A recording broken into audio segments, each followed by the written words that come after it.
Hey, what's up, everyone? Welcome to another episode of Burn the Wagon podcast, where we're here to burn the wagon that is capitalism, patriarchy, and colonialism.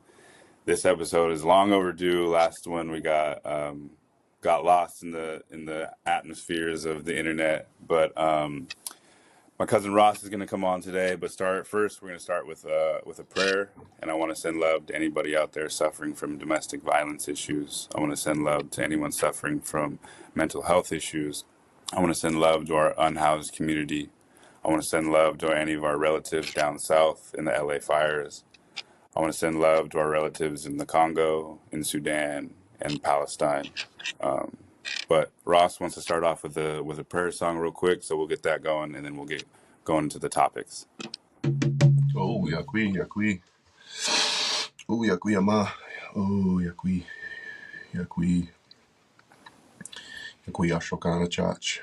Oh, yakui pirapre chach. Yakui kashaya chach. Yakui apira chach. Yakui shokawa chach. Oh, yakui. Yakui ama. Yakui yaka wenu. Yakui kamats. Oh, yakui kashaya. Yakui bokeo. Oh, yakui capre. Oh, yakui mikeja showel capre. Oh. I was going to sing a prayer song for just for all of our relatives out there that need some medicine right now. You could think of one prayer for your family, for your life, for your relatives. I'll just offer this song, blessing song. No way, no way, no way, no way, no way. No way, no way, no way, no way, no way, no way, no way, no way, no way.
Yakui.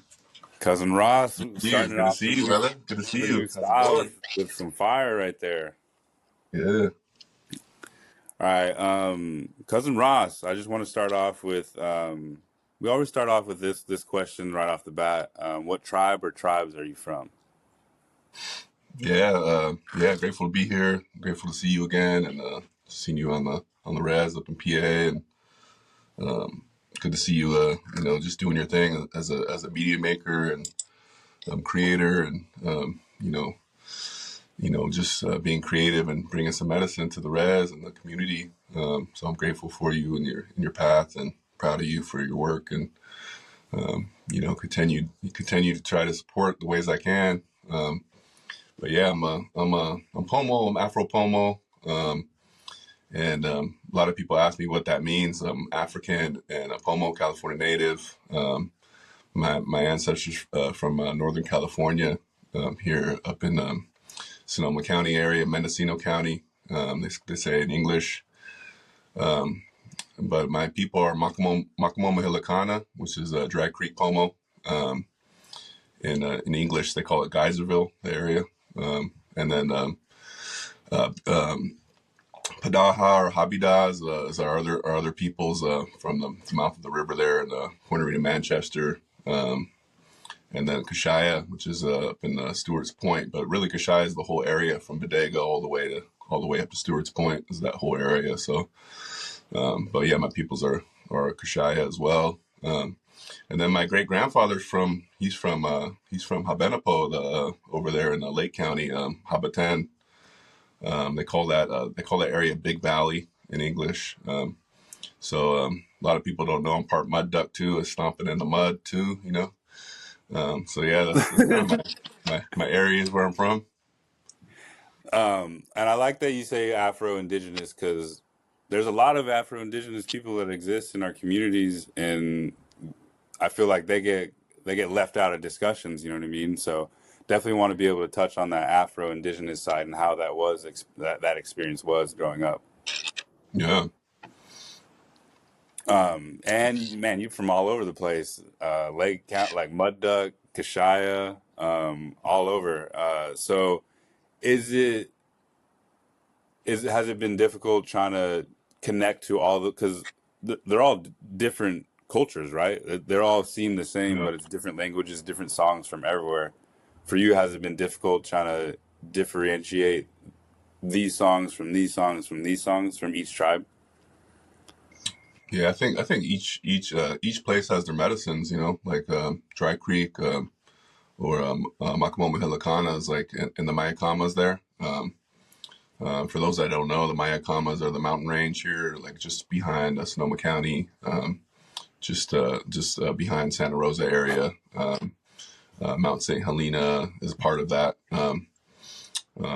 So yeah, the medicine, I guess, with that place is kind of the mountains, you know, like, and it's like the headwaters for this region, and the place where the waters flow from. And so I think the reason why the tribes, when, you know, during first contact, 1913, you know, a lot of the people came together around the mountains because they're like, if we get to the mountains, then we can get, you know, we can survive contact because it's more isolated and there's more resources in terms of like water and food. And so I think that's the medicine of that place is that it helped. And that, you know, as time progressed, you know, all the ranches popped up in the valley there, and all the wineries and all that stuff kind of came later. But you know, the tribal people were able to kind of go in and work the fields and pretend that they were Mexican to kind of survive that time.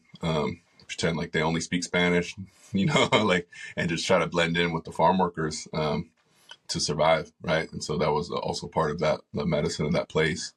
And I think, you know, Dry Creek also used to have a roundhouse too. I don't know if a lot of people listening know that, but we're roundhouse people as well. I'm not sure what year that roundhouse was burned down, but it was burned down, I think, in the 80s at some point. And they've never rebuilt it yet. But you know, we're waiting for a dreamer to come along to dream that up for us, and so we can have a roundhouse back here in our homelands here again. But yeah, that's kind of the medicine of that place. And then, you know, the river here, Bidapite, Big River, they call it in English, or Russian River. You know, those rivers are all connected. You know, so we have the headwaters up in Lake Sonoma and Cloverdale, and then we have the headwaters up in Palomar here in Hillsburg, and then we have the headwaters up in you know, the Mayacamas, and so all of those waters are feeding into either Dry Creek, Ashokana, we call it Ashokana, or they're going into Bidapide, Big River, and so you know, big medicine area because you have these rivers that are all intersecting, all this medicine, you know, that needs all those nutrients to survive. all these animals. Every time I go over to Dry Creek, I see coyotes, I see golden eagles, I see animals that I don't see anywhere else. And so it's a really special place because it's a home for all those beings, all those ancestor beings as well. So yeah, I think the medicine of that place. I think Kashaya has its own medicine too. We refer to like Kashaya as like being from Bodega up into Stewart's Point area or Dunica village. I heard that the original name of that village is Dunica, the mountain by the sea, is what that means. But yeah, that I've heard that a lot of stories about that whole area. But I think Kashaya, the medicine is the coast, like the waters, the waters that feed you, the grocery store. Our relatives out in Maori lands, we were with our relatives in Maori lands, and last January, we spent some time, like a month in New Zealand, and that's what they would say. We're gonna go out to the grocery store and get some goodies, and so they come back with the crab, the clams, and just different areas have their different medicines they get from the ocean. And I think for us California natives who live on the coast, that we could attest to that. I grew up, eating abalone, eating seaweed, mostly in Point Arena because I, back and forth. Growing up, I was, go from Sonoma County up to Mendocino, up to Point Arena, Manchester, Res, and then I would go down to San Francisco. My grandmother, on my black side, my family, I'd go down to visit her as well. So I kind of had this like, this triangle of going back and forth to the Bay, and then going back up to Sonoma County, then going back up to Mendocino. But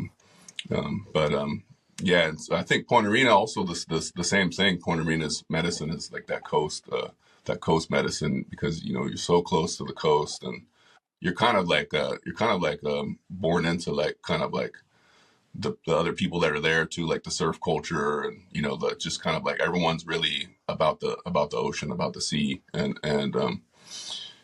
that's kind of like the lifestyle up there. And definitely roundhouse people. Kashaya and Point Arena are also roundhouse people, which is our ceremonial house and the way that we practice our religion or spirituality, if you want to call it that. And it's definitely a big part of, I think, my childhood and growing up. But yeah, I remember growing up as a youth. I was I was like maybe like 7 or 8 years old, and my mom, Lorelai, she would go with my grandma Lorraine and Bertha, my great grandma Bertha Frank or Bertha Antone, and they would go around, and they would take them all around to different. My mom would be driving them all around to different people's houses to pray for them. It's back in the day when they still used to do that. The elders used to call them. They would need some support, need some help, and be sick, or somebody would be sick from their family, or one of the kids, or one of the elders, and they would call my mom, or they would call my grandma, or somehow, some way they would make a call out. And then back in the day, that was the way they did it. They would go to house and go sing for people and pray for them, and so I remember being a little youth and like running around with all the cousins out front and getting into mischief and doing things we probably shouldn't have been. And going back in the house and seeing the aunties and hearing the songs and stuff, kind of wondering like what's going on in here. This is kind of spooky, kind of eerie. Like as a young person, you don't really know what's going on, but you kind of feel that spiritual medicine. And then when I got older, as I got into being like a teenager, I started to recognize what was happening and the power in those songs. I think I was at Yakima. Our brother Shanakale, Sean Smith, he was getting his yonta, like his spiritual passed down his spiritual leadership. And so, I think he was turning 18, and I was like maybe 14 or so. I was younger. But I remember being there and Grandma Bert praying over him, and the aunties praying over him, and they're crying, and they're singing these songs and asking for Creator to bless him and bless his his life with this medicine so he can share it with the rest of the tribe and the rest of the people. And it's a big deal to become a Yonta, a spiritual person, because it's a life path that not a lot of people want to live, because it's a hard life. You have to help people all the time, and even if you're not doing so well, you have to pick it up and go help others. It was a powerful moment. But I remember that time being the time where I really will remember those songs and remember like the importance of the power of those songs and what they mean, and really felt creator in that space, and felt the ancestors in that space really come in and be there with us, and that was kind of a turning point for me, going forward as a youth. I kind of was like, okay, this is my culture, this is my way, that I need to be close to this. I need to, and from there I kind of started taking steps forward to, do more dancing and be more active singing, and I think from there, they say you take a step towards creator, and creator takes like 10 steps towards you, like, come on, challenges you, and so that's kind of what happened. And I think the medicine of Lake County, like Habenapo or Big Valley or Habaten or Konocti, different names for that area. But I think the medicine is the lake for sure there, and that's part of our creation story times too. Is we went into the underneath Konocti to survive during the fire time, during when the earth was frozen, during these worlds that we experienced being in this area. It was like at least 5 worlds, the fire time, and then the flood time, and then during the floods we went to Akoyet over to Mount Shasta, and so and then during those freezing times we went underneath the ground, into Mount Konocti. So there's all these stories about that being a place of refuge, like going under the earth and surviving through those times. So it's a really sacred place for that as well. But yeah, those are a lot of medicines with all these places, different medicines. And water seems to be the connection to all of them. You know what I mean? It seems to be connected to all these different spaces, and we got to remember that. Yeah, water is life. I think it seems like it's used as a token thing, but in reality, it's a true thing. And this is something that we've been talking about lately. It happened in the last episode with Elliot, and he brought this question up where we were talking about our first memories at Roundhouse or at gathering acorns or whatever it may be. And I just wanted to ask, because you kind of talked about it, like, what was your first memories with Roundhouse or with ceremony? Yeah, I mean, I think growing up as a mixed race, person, it was a little hard to identify as Indigenous, and I think maybe you would have a similar memory like this, but being Black and Native, I was never Black enough because my hair was straight, and so I couldn't be Black enough. And then on the res, I was never Native enough because I'm a little bit darker than everyone. So it's like this kind of like you're in between worlds, like, and you kind of like at some point, like you don't have to choose, but at some point, you have to like reconcile with that, right? It's like, no, I am Black enough. I am part of this community, and I am Native enough, because this is my ancestral lineage, and I think that was somewhere in the mix of that, I was kind of trying to find my identity and trying to like to really understand that it's okay to be 100% both and represent with that medicine, and it took me a while to realize that. So I think as a young person, I kind of like I want to say push the culture away, but I kind of like devalued it. I didn't place value in it. I didn't think of it as something that was for me. I thought, oh, that's for the rest of the Native people. I'm only half Native, kind of. That was kind of my upbringing. And then when I snapped out of that, and when I got into my teens and started getting more into the culture, I really think like dancing for the first time was probably like my most memorable moment, because I started dancing the Roundhouse feather dancing. I was a feather dancer. And, and then, people started asking me to dance out, so I started dancing out, Yakima, and danced out at, Sacramento powwow and this powwow and that powwow, Alcatraz, and so it was like just kind of like coming out into the feathers for me. And then from there, started, growing culturally and learning the songs and becoming more of a singer and also, dancing the ceremonial dances, the ones that we don't share out in public. So yeah, I guess that's kind of my memory is kind of like really learning the culture and the songs through dancing, through feather dancing. Yeah, that's one of my first memories is Jordy rigging me up in the hallway. So I always remember that forever, like forever, and for gathering, it was going up to the airbase with Aunt Lorraine and getting acorns. So Yeah, yeah, and like I definitely agree. Being like a mixed race person, it's like it's always so hard to like where do you live in, like what like you said, what do you choose? But it's like in reality, yeah, you don't have to choose. You can just be a person. yeah, Um, exactly. Yeah, and I also think that it's, at least on this res, we take so much from the black community, but at the same time, we have a lot of like we kind of hate on the black community too, yeah, and I don't know why. But I'm trying to change that narrative and try to have as many homies as I can that are just different races. Because growing up, I felt like we always hated on other races for some reason, and it's like yeah, they have the same struggle as us. Why are we having like hate towards them? yeah.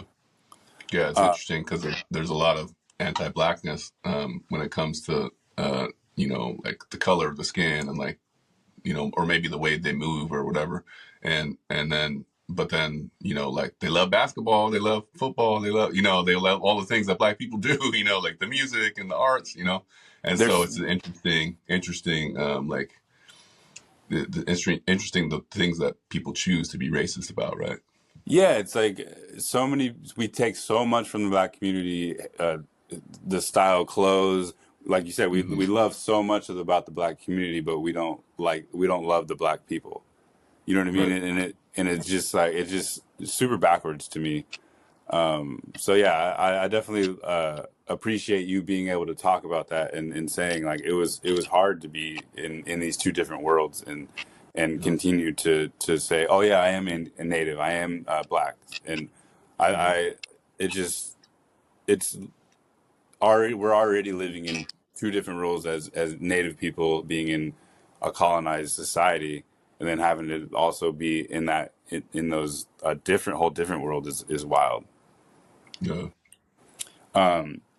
But I wanted to talk about not Snack Magazine, but we will go into that eventually if you guys want to. But Audio Pharmacy, I wanted to tap in and see what was the beginning of you becoming a hip hop artist. Well, man, I guess, I started writing music young. I was like 9 or 10 years old. And, originally, like, um, I was just learning how to play instruments. My dad was a vibraphone player. And so we had a vibraphone in the house. So I would just, bang out the mallets and ding, ding, ding, ding, ding, and just try to find notes. And I think from there, moving to piano was pretty natural.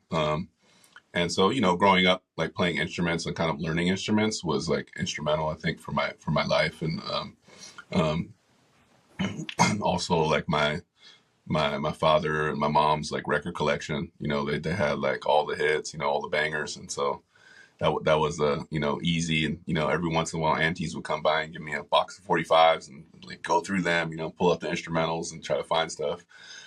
So I think like digging through those digging through the greats really was what really taught me about music, like learning about music. And I remember sitting and analyzing records with my dad. We would sit down with like Oliver Nelson, Stolen Moments record, and he put it on, and we would like listen to the different instrumentation and like try to analyze. Okay, that's the bass. Okay, now it's a trumpet solo. Now it's now they're all together. There's like four different instruments together playing together, and we would he would ask me like to analyze, the different instruments. And so that was part of like me breaking down, like, what's happening in the music, right?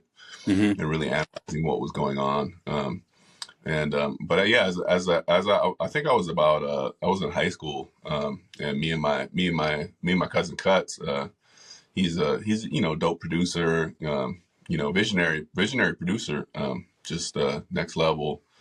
He's actually he's Miwok, Pomo, and Paiute, and because he was Walker River Paiute, they have their fishing rights, and so when he turned 18, he got like some money from the tribe, and so he's like, yo, let's go down to the music store, and we just went down to the music store and like got all this music equipment. And so we had, I was like 16, and we had like we invested in a full on studio. We had like, we built out the closet and like, made it into like a sound booth or a recording booth. And then, it was just a full on setup, sampler, keyboard, little recorder, like an 8-track recorder, and just like everything you needed to like start recording, and that's kind of when we went in. And prior to that, we had been working on this like, this is around the time when computers were first coming out, because I'm a little older, but we had this PC that was like the first MIDI. You can connect your computer to the keyboard and like record the MIDI sounds, and then the keyboard would play them back through the computer. But there was no audio capability yet. You couldn't even record audio yet. That's how old school I am. And we had that little setup, and I remember we would make beats on that thing, and we would just push that thing to the limits, layering sounds together, like just trying to like make it sound dope. And we got, I remember Strictly Roots. I think it was like 1994, 95. I was like maybe 14 years old. I think it was 94. And Strictly Roots is a reggae band that did a music festival up at Yakima back in the day. They did it for a few years. It's called Strictly Roots Reggae Fest, and they got some big artists to come through. It was like Third World and Eka Mouse, and there were some big names, and we were just young. We didn't even know who these artists were yet, because we were so new to the music scene. But we ended up getting to open up for like I think it was Eka Mouse, and so it's like our first show. We're like 14 years old, and we're like opening up for Eka Mouse at the reggae festival, and That's it was just legendary as fuck. It was just a blessing, to be in the space. And then I didn't realize till later who these people were. I was like, oh, Third World, what, like Eka Mouse, I was like, oh, these are like legends, reggae legends, so it's kind of crazy, and then fast forward to the studio, we ended up getting the studio and just, recording and we recorded like, maybe like 20 albums, like we were young, we were like fresh, still in high school. We recorded all the homies from school, had albums, we had our own albums. And then after we graduated high school, we just kept, producing the artists that were, new artists that we were meeting and artists that we connected with. So, I mean, during that time, I mean, it was just like prolific. I mean, we produced, I would say like probably like 1,000 tracks, in the course of like 5 or 6 years, and maybe like 20 of those albums got released, it was like, we were just super prolific. And that was kind of like grinding my, my sharpening my axe, sword. I could say. Yeah, sharpening the sword was just like we're just and we're just doing it for the love, because we love music so much, and because we enjoy like making stuff that's dope and it's super inspirational for us. And to see our homies shining, like getting their shine as well was like it was a booster, And we had a couple groups. The original group was 4 or 5 crew. We dropped some tapes. I don't know who has those tapes, but there were some tapes out there, cassette tapes. And then we dropped another album with Blackfoot. That was another crew we had. And then me and Cuts had a group. We just had Mood Swing, which was our group as well. And then I kind of like from there, like kind of went solo, and me and Cuts did a project called Street Prison, and that was kind of like, and that was in like 2000 and we were recording that album like 2004, 2000 to 2005 or something like that. It was like a couple years long, and I like that. and that album was kind of the album that kind of like really like put me on the map in terms of my work. A lot of people see it because it has like the pomo on the front. That's the picture of me and my photograph of my homie took of me and the regalia. And on one side it has like the city, and like the city's kind of like all burning and like destruction. And then the other side, it's like, the roundhouse and like, like all the ceremonial, the baskets, like everything natural world, and so it's like this really iconic, art piece that was done by Sean Nash, dope artist from the Bay. But yeah, like that album really kind of like, I guess, catapulted, my career, in terms of, the conscious messaging, the lyric writing, and that album was really powerful.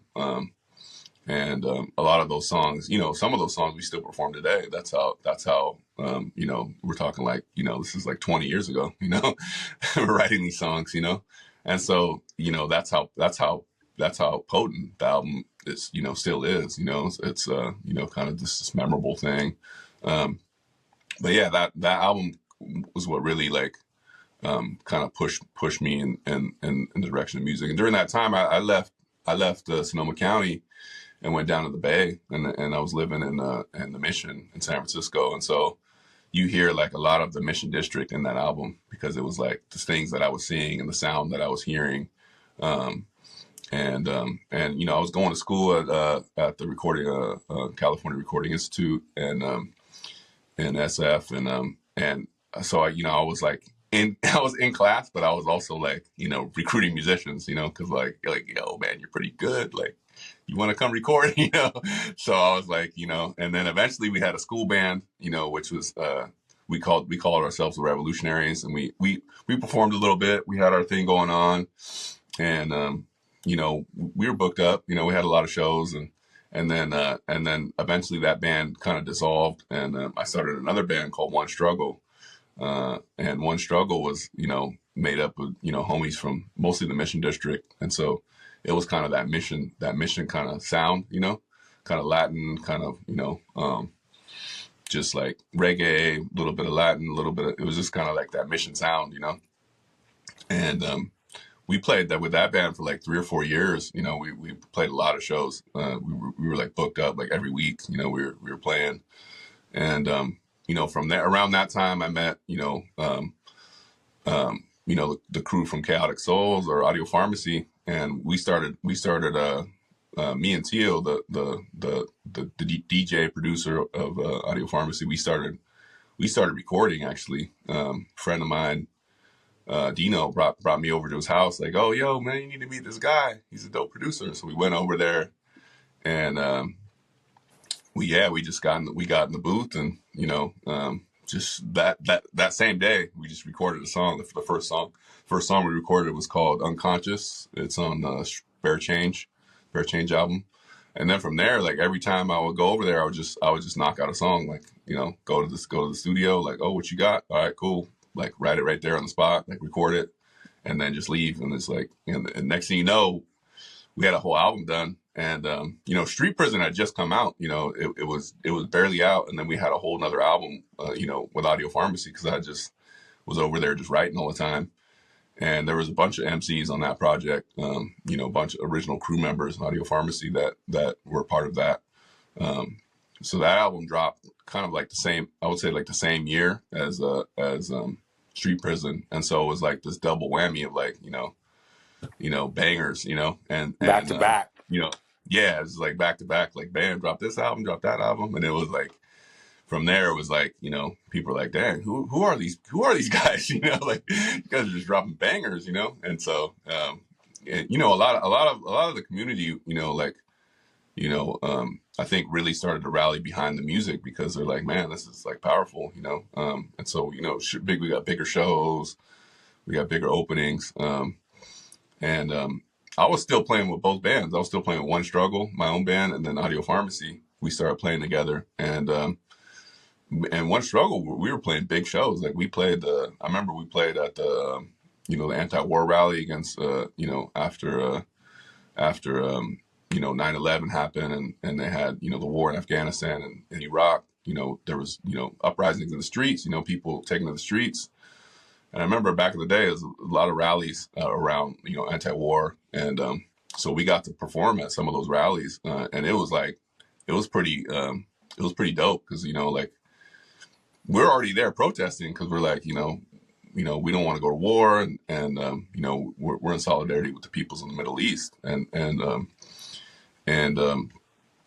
I remember like getting invited to perform, and it was crazy because you go out there and it's like we're at Civic Center and there's like 30,000 people. Like you can't even see the end of the crowd. It's like the crowd just keeps going, and we're like, oh, what? Like we're performing, It's like this kind of. It's still to this day like the biggest crowd I performed for, And I was young. I was like maybe like 23 or something, I was like young, and so, but just hungry, and then after we perform, here comes Michael Franti, coming up after us to perform. And so we were like doing things with just One Struggle, and so then when Audio Pharmacy came along, it was like, okay, like, taking it in a different direction. And at some point it was like, it was too much. I was like, I gotta just do one or the other. And so, I ended up just rolling with Audio Pharmacy, and I think the biggest things that we did is tour internationally. It was just like traveling. Like I think it was around 2006.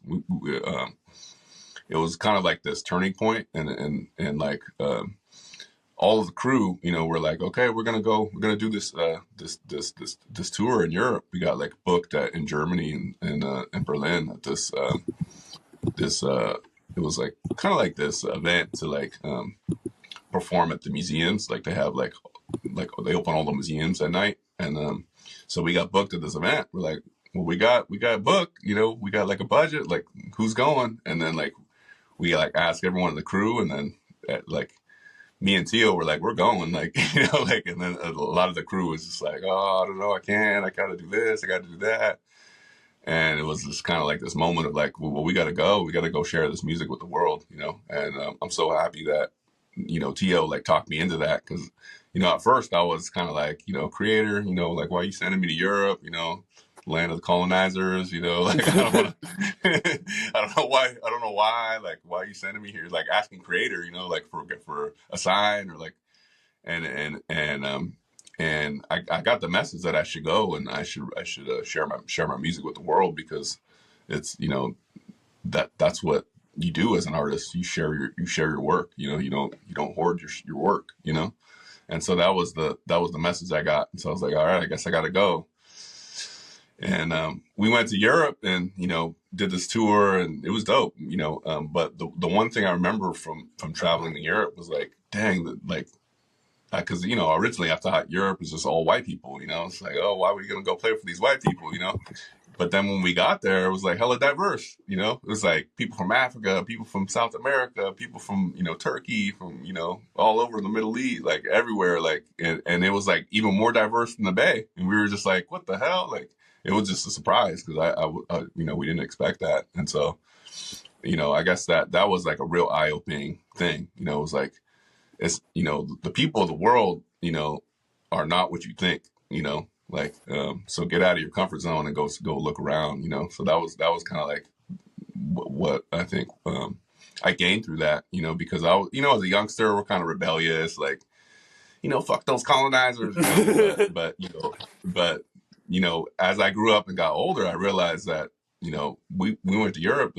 Like, man, the Europeans are hella nice. They like took us into their home, like, like took care of us, like offered us their car to drive, like just like really nice and like, hella supportive of the arts, just like always like buying vinyl, buying, CDs, whatever we had, like they want to support, and it was like kind of like this eye-opening experience, like, like it kind of, I had a closed mind and my mind was open. It was like, oh, yeah. Okay, like the people of the world, they want to support, they want to support this, and, so it was a kind of a change in perspective. But yeah, yeah, so we've been playing, since that time. We've been playing, since around 2004, around 2003, when we started connecting and recording, and then we've been playing since that time. So it's been about 20 years. Man, you've shared the stage with some fucking legends. Third World, Michael Franti too is dope. Like that's all like really dope people to be able to share, and early in your career too. Do you think when you went out there to perform with like third at the same event as Third World and them, if you knew who they were going in, like you would have been freaking out, or either way you would have been like you were locked in? I think we were pretty locked in. We just had our thing. We were youth. We were just doing it for the love. We were doing it for the Yeah, fun of it. And so I don't think it would have affected us, honestly. Now maybe like, oh, we get nervous going off the ledge. Like we got to practice and get tight. Like yeah. we're gonna practice all week to get ready for that. So now it would be different for sure. But yeah, I think back then it was just kind of like, it was just what we did. I mean, we played with all kinds. We played with a lot of the people that I look up to, or I looked up to as an artist. One of the big groups that I loved growing up was X Clan. They were like, super dope, Hmm. conscious pop from the East Coast. Got to perform with them. Dead Prez, we got to perform with them. So a lot of the groups that we loved and looked up to. Midnight, we got to do a song with the Midnight producer, like, so like it's just like, things opened up, and yeah, it's been a crazy ride, man. This music thing is a crazy journey, man. Like you never know the life of the songs, like one song could like, take you around the world, like you never know the life of a song. Yeah, you said you've performed in New Zealand and then Amsterdam, right? Is there anywhere that you're like, we really want to take this thing over there and show the people of there, like, because New Zealand's also a dope place to go because like they have strong indigenous culture over there too. I just was wondering if there's one more spot that you're like, we haven't been there yet. That's where we want to go, or even if you want to go back to perform again. Yeah, we're open to go anywhere, really, anywhere that needs the vibes, needs the music. I think it would be dope to do a African tour or a South American tour. It's a little harder to do tours in places where, economically challenged places, Hmm. but it's still possible. Brazil would be dope. I think that would be dope. Colombia, all those places down in South America. Central America tour would be dope. But any really like oppressed place would be dope. Go to the Congo and rock a show, or go to Palestine and rock a show. Just to uplift the people, uplift the vibes. And when you said you named your first album, what was Street Prison? Yeah, street prison. Yeah, That's what I thought of, like I thought straight up like of Gaza. You know what I mean? In those open air yeah, prisons. That's what I right. like immediately went to. And one night, your mom gave me a ride from up here to Santa Rosa because I was going to the Bay or something, and she popped in one of your old CDs, right, from back in the Yeah, day. And the lyrics, I could have thought you wrote that shit 2 months ago. right, right. You Yeah, know, still it's relatable. Yeah, it's it's still the same shit going on with like police violence, all that. And it's yeah, dope to hear that you and DJ Cuts have been going for a while because he's someone at the fashion show that April did in San Francisco a while back. That's the first time I kind of like met him and then kind of started getting in my realm. And then I found out he's a McGill, right? yeah, yeah, yeah. So that's like super close family, and like I'm trying to do with this, like get my mom connected to as many McGills because she doesn't know that side that much. So like we're Yeah, trying to get connected as much as possible with that side. And like you're yeah, saying yeah. with the music, you never know. With this podcast, I had no idea like these things would be unfolding. So like I like agree. You never know if you have a dream or whatever it may be, just go with it. Yeah. Always, yeah, yeah. Follow those visions, follow those dreams. Follow those passions. Really, it's all about following that the thing that you love to do. Because it makes life easier. It's like, why am I going against the grain? Just follow what you love to do. Absolutely. And one thing that you love to do is you're creating this nest right now, and this is something I want to talk about because I asked Yeah. everybody, what does land back mean to you? And to me, it's you're giving that example. You're giving that blueprint of what land back means to you. So I just wanted to talk about the nest and what has been going on with that lately. Yeah. Thank you. Yeah. Yeah. I'm here right now and at the nest. I'm coming to you live from the nest, and this is our we call it a Maju Seja'a, which is our earth basket home. And this is kind of like our cob house. We built this with the intention of being a visual art studio. And so far it's been, serving as a home base for Snag Magazine, for our magazine. We have a Native Art and Culture magazine, Snag Magazine, and yeah, we published a couple issues out of here, out of this building so far, and I wrote a couple albums here, and so it's already serving its purpose. And then we had artists staying here. A bunch of artists have stayed in here, either downstairs or upstairs, and using it as their artist studio, full time live work. About 12 artists have lived here as well. And this year we built a yurt, which is a 30-foot yurt, which is, it's just going to be a community gathering space. So we have this building and another building.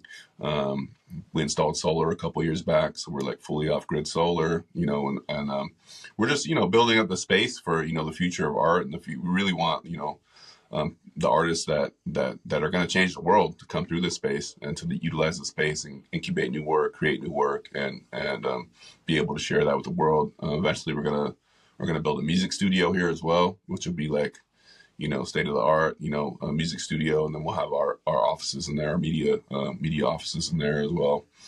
So we have like multiple studios and eventually a dance studio as well.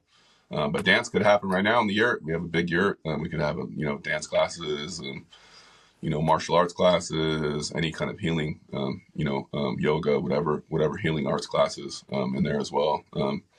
So someone wants us to do a school, like they're like, yo, you just need to have a school like in there, like educate kids. So you never know. We'll see what the world brings to us this year. But Teacher yeah, Ras that's kind of, K'dee. yeah. Yeah. Well, I started out in education. I was a high school teacher when I was like 21.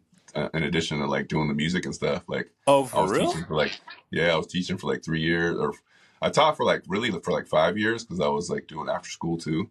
But I taught at high school for 3 years. So yeah, That's tight. Would you, yeah. is that a path you would ever consider doing again?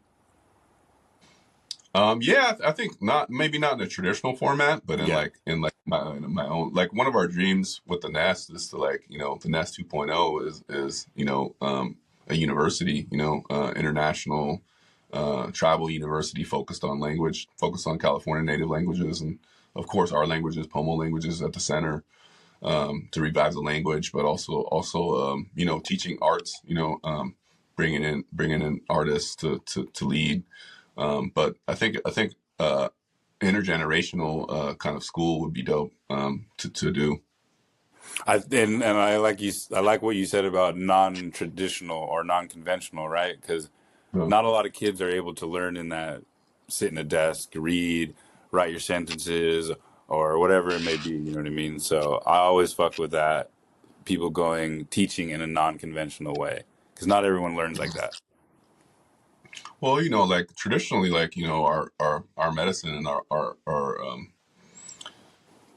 oral stories, our linguistics, all of that is passed on, from the elders to the younger generation, right? And so the minute we send our kids to school, we're cutting off that tie, because then that's the whole thing. A lot of the yonta, or the spiritual leaders that we have today, are were educated in the home by their aunties, and they told them where to get medicine, showed them where to get different medicines, showed them where to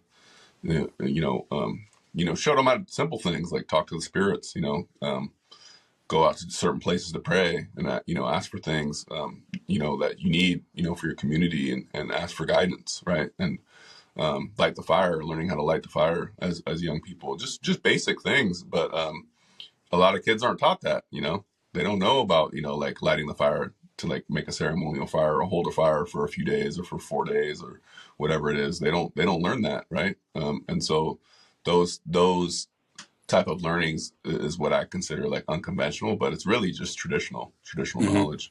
traditional knowledge. Yeah, I agree, and would definitely love to be able to support the nest any way that I can, because, like I said, that's to me that's the blueprint of what land back means. Yeah, To yeah, to returning to the land. yeah, and create things, and because the nest is all created out of, it's all mud, right?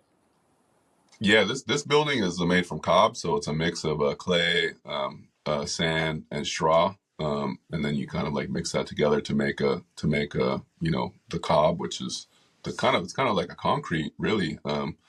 Ancient building material, though. They use it in adobe, in the Mm, Southwest a lot. In the Southwest, we used to use it in our earth lodges as well. A lot of people don't know, but we this is a traditional material for us. Like, the some of the traditional roundhouses, they were built and with earth, stones and earth, and like a cob, basically. The original roundhouses and original sweat lodges and the different lodges that we used, subterranean earthen lodges, right? That's our traditional building. And so, it's a traditional building material. And so part of my education around that was like traveling to different communities to learn about. I went up to Yurok and saw the traditional, the villages there. Over at Sumeg, I went over there to Kuli Loklo to see the traditional lodges there that they remade up in the Point Reyes area. I traveled all these different communities to learn. And one of the big inspirations for this building was the Poe Cultural Center, which is in I think it's in Santa Clara, Pueblo. mm. But they built like basically a tower, and it was like a 3-story like cob tower, and it goes into the ground subterranean, and it was like, I was like, oh, that's a dope thing. And then everything was built around the tower, so they built like a whole like community center around that tower. But the tower was the first thing, and I was like, all right, that locked into my mind. I was like, all right, we got to get the tower up. The people will come once the tower is there.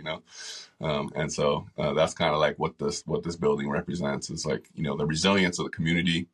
Over 350 people worked on this building. A lot of youth, a lot of young people, helped to like create this space.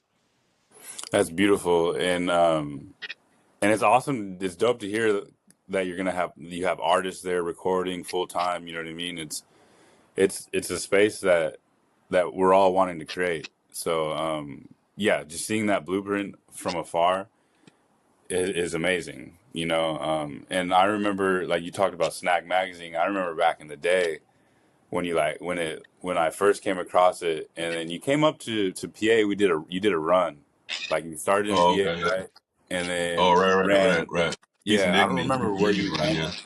I remember to running just outside of PA with you, and I was like, man, this is too far for me. I'm scared because I was young yet. You know what I mean? Like Yeah. I didn't. My mom let me go, but still, I was like, I'm afraid. I don't want to run all the way to Gulala. But I Yeah. do remember starting that with you guys. Yeah, Peace and Dignity run. It might have been like 2004, 2008, one of those. But yeah, we ran from Point Arena down to we ran to Yakima first. We ran through Kashaya, and then we ran to Yakima, and then from Yakima we ran down to Richmond. So that was like that was a big run. Yeah, it's a huge run, honestly. Like Yeah, especially down the coast yeah. too. Yeah, I remember the van lost me. I was running between Guerneville and Yakima and Forestville, and the van like lost me. They I guess they circled around. They couldn't find me, so I just ran the whole way. I had to run all the way from Guerneville to Forestville, and I hit that road right there, going into East Side Road, like going up the hill to Yakima, because I know where I'm at. I'm just my Yeah, area. It's like, oh, I know where I'm at. And I cut up that road, and like I was getting tired, man. I was like, because that's a good, like we had been running all day already, and that's a good, like I don't know, like 3 or 4 miles right there, maybe more, and maybe 10 miles, and and I got up to the corner of the road, and they pulled up in the van, like, and I remember like. I'm like, oh man, you guys left me out there, I kind of mad. Got in the van, and then they're like, and then I see everyone else running. I was like, nah, man, let me out. I'm gonna run the rest, and ran into Yakima because I was almost there already. yeah. Might as well run the rest. Might as well finish out, huh? Yeah, might as well finish it. Yeah. So yeah. All right. So with all this these places you've been, the people you've performed with, artists you've met throughout your life, I want to ask, what advice would you give your 16-year-old self? Because I've been asking that question to everybody, just because, with this new mindset we're going into, trying to change our communities, trying to change the mindset of how we think, how we do things, trying to decolonize, just trying to see what are people thinking they would give advice to their 16-year-old self. Yeah, I would just say, do what you love, do what you're passionate about, do what gives you joy. The moment that it becomes work is when it's like, I don't know if I want to do that, so like, do what you love. Like, if you're passionate, and then I would say also, like, hang out with people that are doing what you want to do. If you want to be a contractor, man, hang out with other people building stuff. Yep. If you want to be an electrician, tap an auntie, uncle shoulder. Like, show me how to do this. If you want to be a musician, like, hang out in the music room. At your school or whatever. That's what I would say, and that's pretty much what I did. As I hung out with other musicians and artists, but I think that's crucial. Yeah, it seems like you were already starting that, like, following your dream thing at a super young age. You know what I mean? So I feel like the advice you would give now was already happening. Yeah, Excuse me one I second. think sobriety was a big part of that too for me. Excuse me one second. Yeah, definitely like to be able to ask that question, because we all got different ways of giving advice and stuff. And honestly, I've been saying this. I don't know if I would even listen, to be honest, because I was a lot, like, hard headed at that age. So Yeah, yeah, it's good to be able to see different people's perspective of giving advice, because I work with youth now, and, like, constantly having to be like, man, am I giving the right advice? Did I say that right, or whatever it may be? So yeah. I mean, a lot of people told me, like, stick with one thing, get your thing, and stick with and like, I would tell the kids opposite, like, learn as many things as you can. yeah, Like, like maybe you learn video editing and you like that. Maybe you learn filming and you like that. Maybe you learn photography and you like that. Maybe you learn music production and you like that. But whatever it is, like, constantly learn and grow and pick up new things. Like, I have older people tell me all the time, "Oh, I used to play this." I'm like, "Well, you're still here. Like, like, you can still play it. yeah, Like, like you don't have to, like, think about learning new things. Like, pick it up. Like, learn a new song. You're still a player, right? So, yeah. like, that's the I def mentality I have. yeah, I agree, because I'd be thinking that sometimes, like, oh, it's that time passed. But it's like, no, like, I can go back. Like, we can go back to school at any point in time. Like, I can go back Yeah, to school to right. learn in college, in junior college at least, or, there's more options than just English, science, math, or, you know what I mean? Because in my head, that's all there is. But in Right, right. realistically, like, there have so many more options of things for you to learn. Oh yeah, for sure. Yeah, and I mean, I think learning on your own and loving to learn and learn, getting knowledge is something that you have to seek for yourself. It's like, you can't just go to school and wait for somebody to bring you the knowledge. You have to go get it yourself. If you want to Yep. learn, you want to learn a song, go to YouTube University, and learn that song, on guitar or piano, whatever it is. Like, it's everything is there at your fingertips. All right, cousin. I appreciate you coming on. And is there any other topics that I didn't bring up, or any shout outs you want to give, or any upcoming shows you want people to look out for, or anything like that? This is the moment to do it. I definitely appreciate you coming on. And like I said, our last episode got lost in, I don't know, Instagram world. I don't know what happened to that, but Yeah, and the I'm ethers. happy to be able to do this one. Yeah, Queen. Yeah, I would just say, if you wanna find out about our music, audiopharmacy.com, and upcoming shows, check the website. We got some shows upcoming, and we're gonna do some stuff in the new year, up in Mendo. Actually, we're gonna show up in Mendo, Casper, that's brewing up right now, and we always have a full calendar, man. It's always packed. We performing or DJing like every weekend and every week. So just check audiopharmacy.com. Starting in March, is really our calendar starts. Um, yeah, you want to find out about the Nest or Snag Magazine, snagmagazine.com, or Nest Community Arts Center, or Nest buildcreate.com is the website for that. But yeah, check us out. Right on. Thank you so much, cousin. I appreciate you. Yeah, of course. Yakui. All right. Peace. Peace.